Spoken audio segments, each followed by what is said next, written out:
Good evening, everyone. On behalf of the Richland 2 School District 2 Board of Trustees, I'd like to welcome you to tonight's virtual board meeting. While this is typically a time reserved for our board summer break, we have reconvened this evening to take care of important and timely matters ahead of the start of a brand new school year.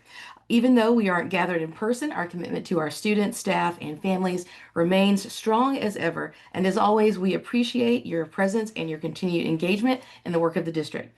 As we prepare for the new school year, I am reminded of a powerful message from the Energy Bus for Schools. Great teams live by design, not by default. Tonight and throughout the year ahead, we are choosing to lead by design with purpose, positivity, and the belief that every child deserves our very best. At this time, I invite you to join me in reciting the Pledge of Allegiance. I pledge allegiance to the flag of the United States of America and to the republic for which it stands, one nation, under God, indivisible, with liberty and justice for all.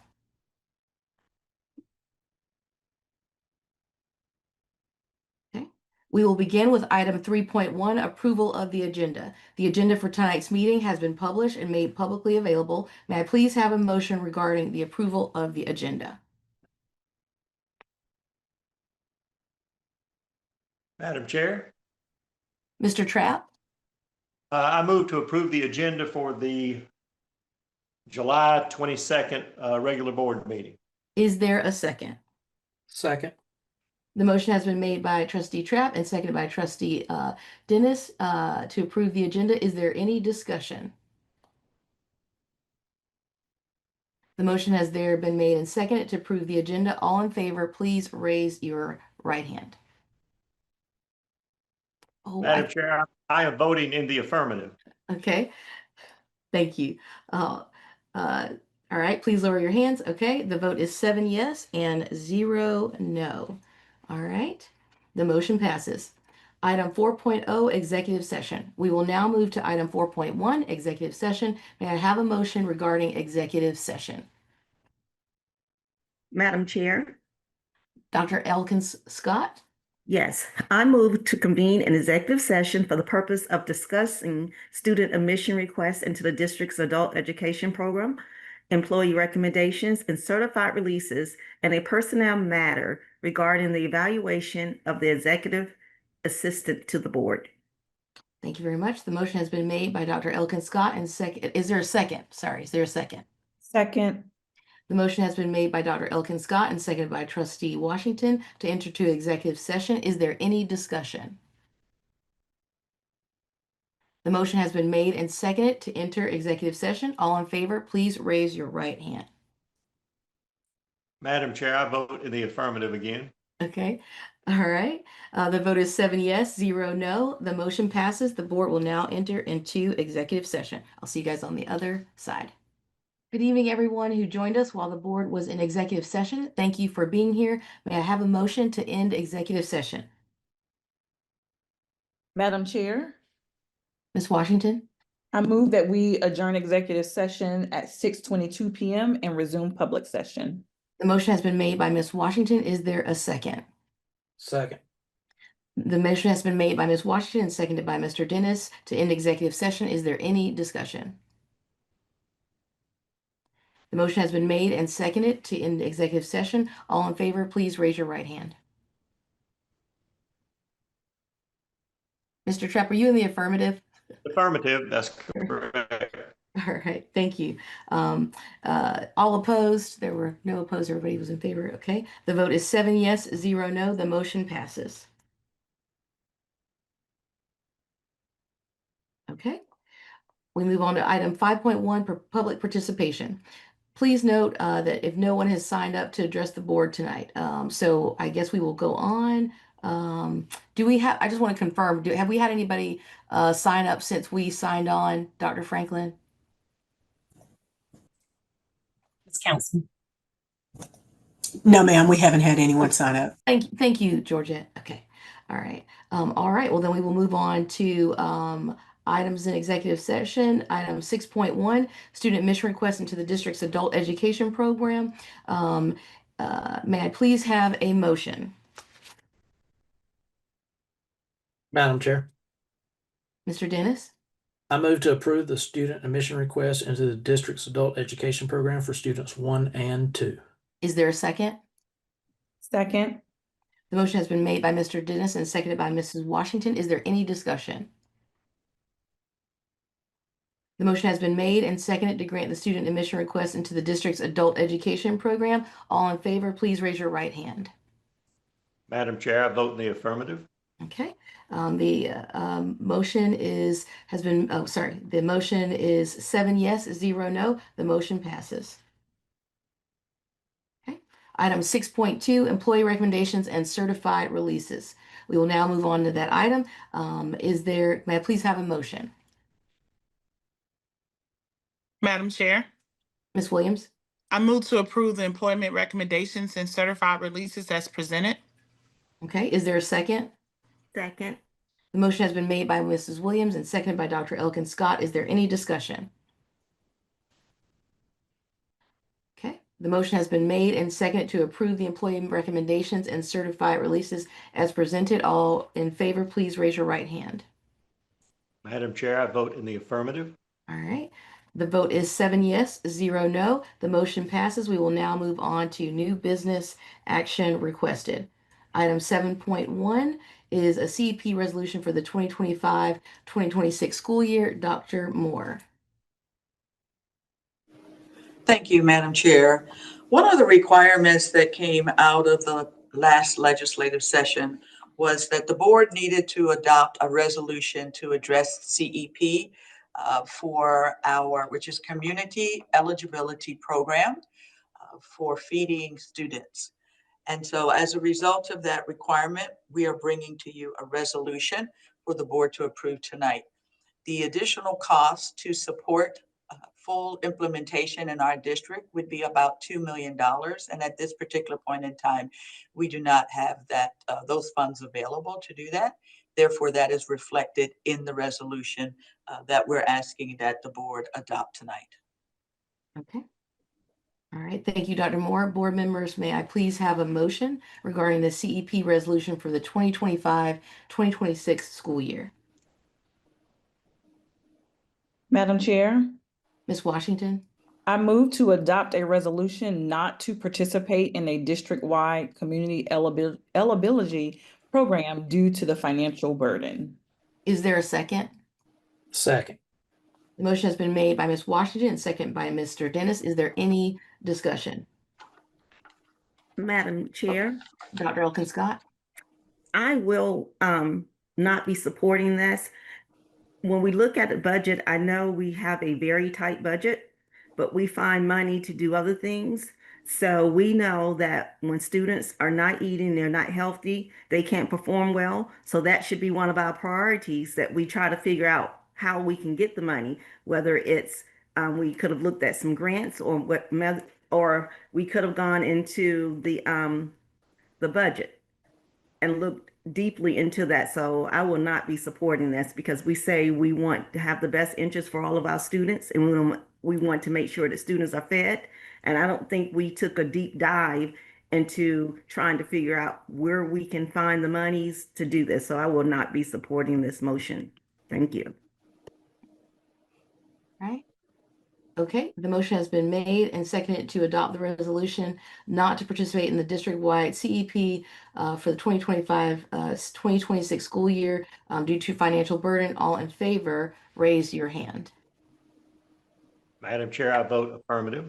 Okay, so I can't see here. That is 1, 2, 3, 4, 5 yes, is that right? And now if you are all opposed, that is 2 no. The vote is 5 yes, 0 no. The motion passes.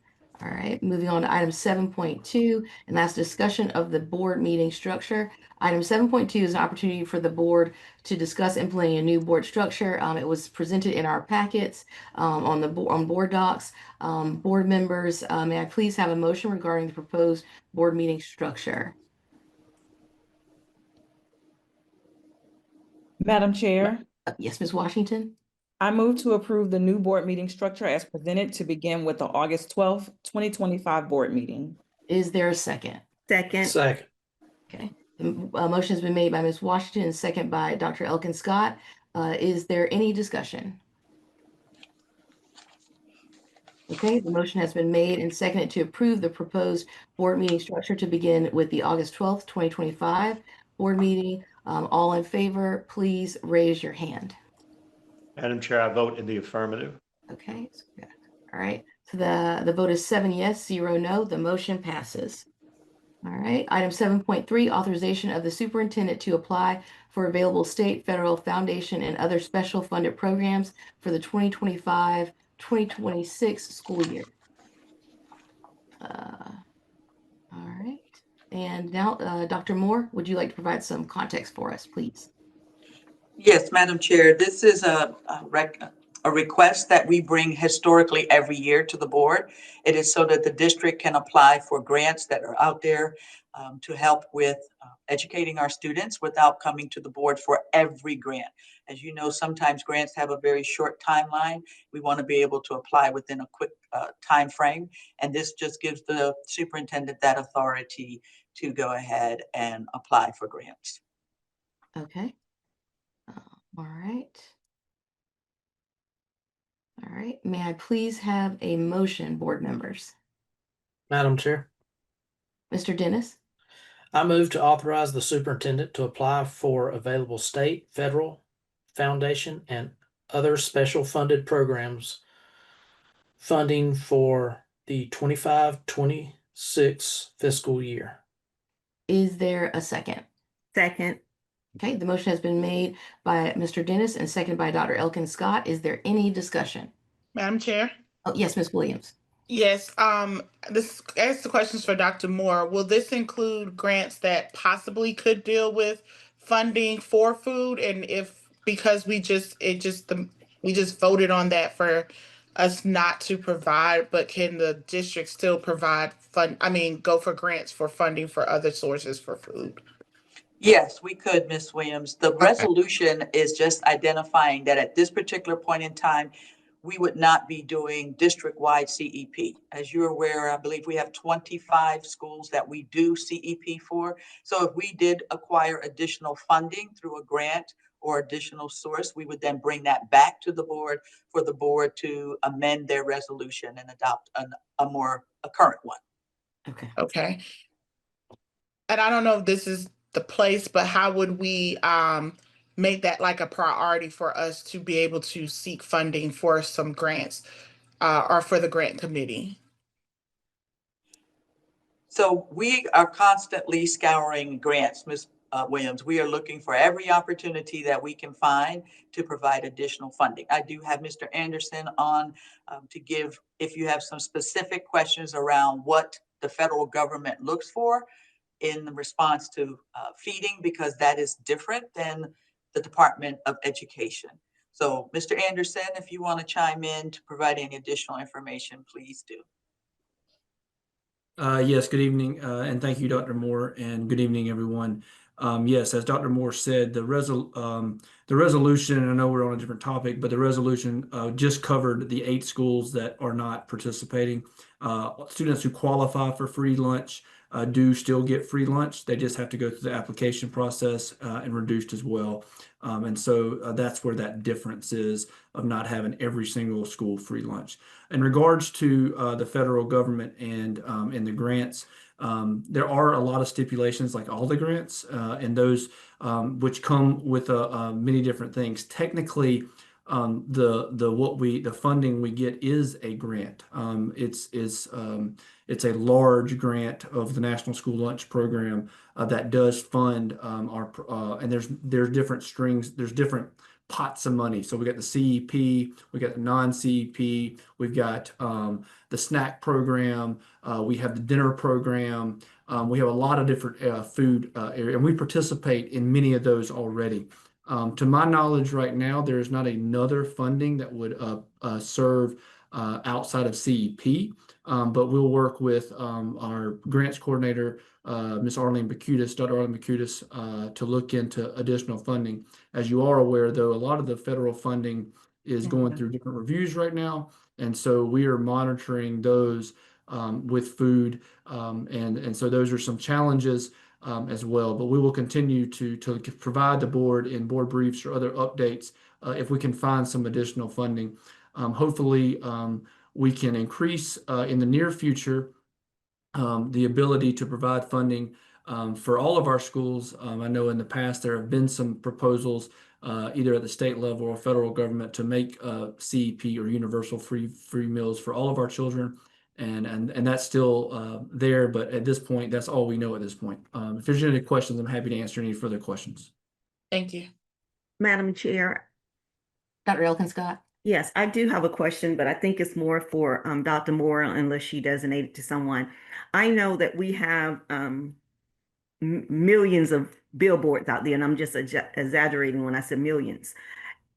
The cost that we pay for all of those billboards that we have out there, is that through a grant or is that through the general fund, or how's that money generated for all the billboards that we have out there? Dr. Scott, we do have a marketing budget that is approved in the budget as a part of general funds. I don't actually have the actual cost right now. I can get that for the board, but marketing is critical to the success of our district when we're looking at our recruitment efforts, as well as informing our parents and community of the work that we're doing. But I'll be more than happy to provide in the board brief what the actual budget is that we use for billboards in particular. Yes, and thank you so much for that. I would love for you to provide that. And also, I love for you to be able to share that with the public as well, because I'm sitting here and I'm thinking about, we knew this was coming down the line eventually, and seemed like we would have been a little more proactive in looking at some of those budgets, like the marketing. Richland, too, is supposed to be one of our top schools in the district, I mean, in the state. So Richland, too, is going to sell itself. So that could have been areas of where we could have cut some funding. So I guess my question would be that you and your team take a look at some of those line items and some of those different areas that we spend money on, to see how maybe we could have cut some of that money to be able to provide at least some of those schools with a free meal. We did not look at expanding CEP, Dr. Scott, but we did provide cuts to the board, as we shared in our last budget meeting when the board approved the budget. That money is being used to cover the additional cost that we displayed in our budget request to the board. For example, increases to utility costs, probably property insurance, things of that nature that were further down on the list, but we didn't receive the funding to cover those things that we have to pay for that are not optional. But as I stated, I would be more than happy to provide to the board what the cost is for the billboards. All right. Okay, so the motion has been made and, oh, sorry, the motion was made by, it was Mr. Dennis and seconded by Dr. Elkin Scott, correct? Okay, and then so now that it's been seconded, sorry, here, y'all, I guess got lost. Okay, all those in favor, raise your right hand. Madam Chair, I vote in the affirmative. Okay, all right. That is, the vote is 7 yes, 0 no. The motion passes. All right, next up is item 8, adjournment. Therefore, being no further business on the agenda for tonight, may I have a motion to adjourn the meeting? Madam Chair, Ms. Washington? I move to adjourn the July 22nd, 2025 regular board meeting. All right, is there a second? Second. All right, the motion has been made by Ms. Washington and second by Mr. Dennis. There's no discussion. All those in favor, please raise your right hand. All Madam right. Chair, Did you say affirmative, Mr. Trapp? affirmative on affirmative. All right. All right. So this meeting is adjourned. Also, happy birthday, Mr. Trapp. Have a great night, everyone.